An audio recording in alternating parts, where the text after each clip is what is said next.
याद करिए हम लोगों ने पिछले क्लास में क्या पढ़ा।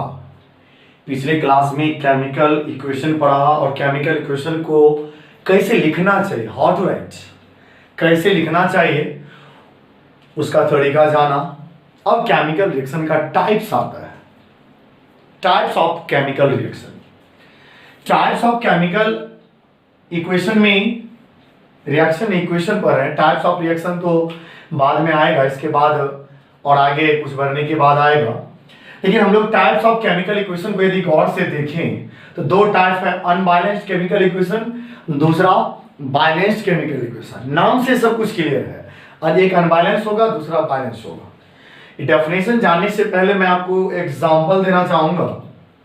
अनबैलेंस्ड, जैसे एग्जांपल के तौर पर यदि हाइड्रोजन का रिएक्शन ऑक्सीजन से करा दे तो वाटर का फॉर्मेशन होता है H2O। दूसरी बात, नाइट्रोजन का रिएक्शन यदि अमोनिया H2 से करा दे तो फॉर्मेशन होता है, नाइट्रोजन का रिएक्शन हाइड्रोजन से करा दे तो अमोनिया का फॉर्मेशन NH3 होगा।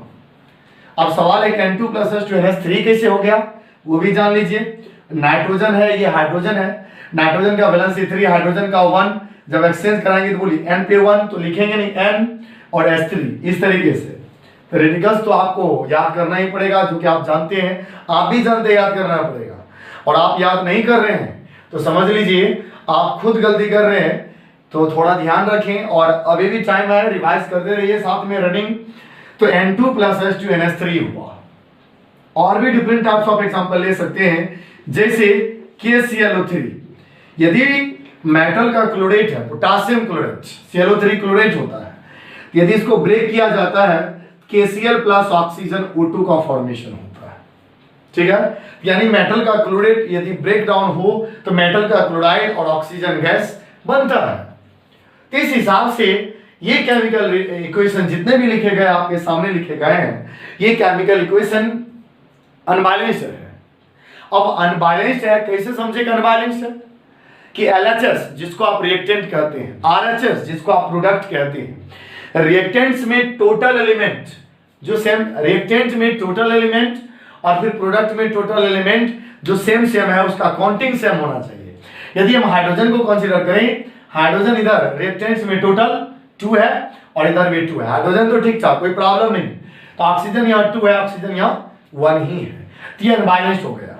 यदि दूसरा देखें N2 + H2 NH3, और आप देखेंगे नाइट्रोजन डबल है, इधर सिंगल है, nitrogen double, sorry hydrogen double है, हाइड्रोजन ट्रिपल है। तो नाइट्रोजन हाइड्रोजन जो भी एलिमेंट्स जो भी यूज किया गया रिएक्टेंट प्रोडक्ट्स में एलिमेंट का जो काउंटिंग है नंबर है वो सेम नहीं है, अनइक्वल है। इस हिसाब से टोटल अनबैलेंस्ड है। देख लीजिए इसमें भी कि पोटासियम 1 ये तो ठीक है, क्लोरीन ये भी तो ठीक है, ऑक्सीजन यहाँ 3 यहाँ 2 है, ये अनबैलेंस हो गया।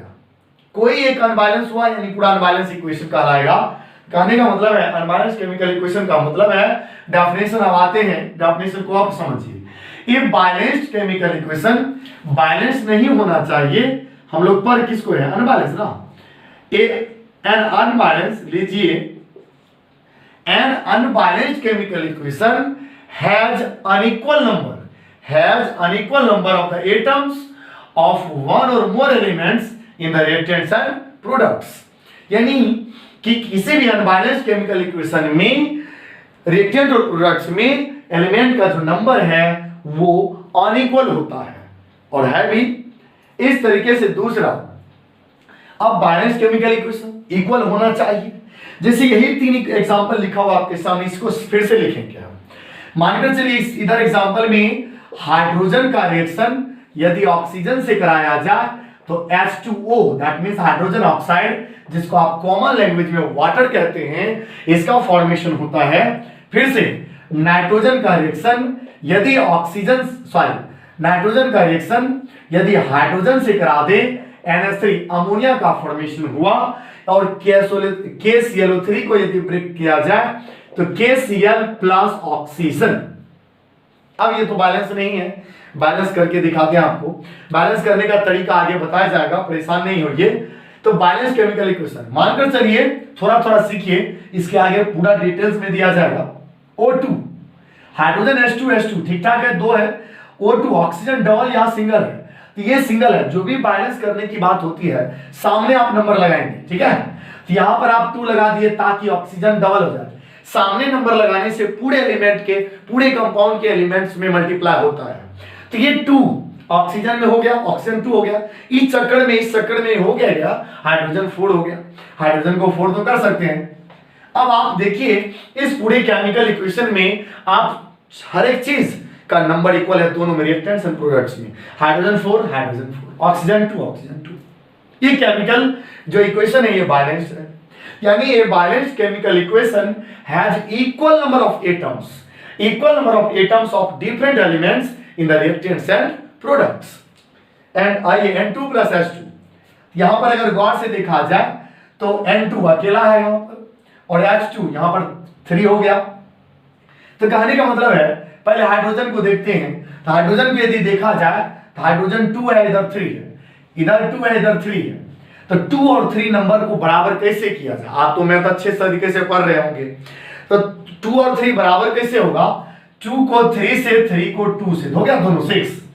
इस तरीके से यानी कि हाइड्रोजन को 3 से हाइड्रोजन 6 हो गया, इसको 2 से हाइड्रोजन 6 हो गया। इस केस में भी अगर आप नाइट्रोजन को देखें डबल, ऑटोमेटिकली एडजस्ट हो चुका है डबल। ये बैलेंस हो गया, नाइट्रोजन डबल, हाइड्रोजन 6, हाइड्रोजन इधर भी 6 टोटल। और दूसरी बात KClO3, KCl प्लस O2, यहां भी ऑक्सीजन 3 ऑक्सीजन 2 है। तो यहां पर 2 को 3 से, 3 को 2 से मल्टीप्लाई कर दीजिए, ऑक्सीजन 6 हो गया। अब KCl डबल था, तो यहां भी आप 2 लगा सकते हैं। यानी अब आप काउंटिंग करेंगे total number of elements in reactant and products are equal, then that equation is balanced chemical equation. तो बैलेंस्ड केमिकल इक्वेशन या अनबैलेंस्ड केमिकल इक्वेशन? अनबैलेंस में LHS RHS, that means reactants and products में elements का जो atom है वो equal number में नहीं रहता, अनइक्वल होता है, और बैलेंस्ड केमिकल इक्वेशन में इक्वल रहता है। ये टाइप हम लोग कर रहे थे। अब आपसे सवाल पूछ सकते हैं सर ऐसा ही रहे तो? ऐसा रहा अकॉर्डिंग टू केमिस्ट्री गलत इक्वेशन माना जाएगा। अनबैलेंस्ड को ऐसा कोई जरूरी नहीं कि जितने भी इक्वेशन लिखे जाएं सभी अनबैलेंस ही होंगे, ऑलरेडी बैलेंस भी होते हैं। जैसे कि CaCO3, जैसा कि आप जानते हैं मेटल का कार्बोनेट, तो CaO प्लस CO2 ये ऑलरेडी बैलेंस है, इसको कुछ करने की आवश्यकता ही नहीं है, ये पहले से बैलेंस है। Calcium single, carbon single, O3 यहां देखिए 1 और 2, या ऑक्सीजन डबल या 1, तो टोटल 3, ये पहले से बैलेंस है, बैलेंस करने की आवश्यकता नहीं है। तो जो अनबैलेंस्ड होता है उसको बैलेंस करना चाहिए। अब यहां से क्वेश्चन अराइज होता है कि हम लोग बैलेंस क्यों करें? अनबैलेंस ये तो क्या परेशानी है, बैलेंस क्यों करना चाहिए? इसके लिए आपको थोड़ा सा वेट करना होगा। फिलहाल आप टाइप्स पढ़ रहे थे, टाइप्स को नोट करेंगे, फिर आगे बढ़ेंगे और जस्ट अगले क्लास में बताया जाएगा कि why we balance the chemical equation, equation को बैलेंस क्यों किया जाता है। इसके लिए आप जरूर अगले क्लास में जाएंगे, लेकिन पहले इसको नोट्स करेंगे, नोट्स जरूर करेंगे, नोट्स करके ही आगे बढ़ेंगे, ठीक है। अभी हम लोग टाइप्स पढ़ रहे थे, unbalance and balance chemical equation को बैलेंस करना ही चाहिए, क्यों करना चाहिए वो अगले क्लास में बताया जाएगा। फिलहाल आप इसको नोट करेंगे एंड रिवाइज करेंगे, and one thing is that you just revise the radicals. Okay, thank you, धन्यवाद, शुक्रिया।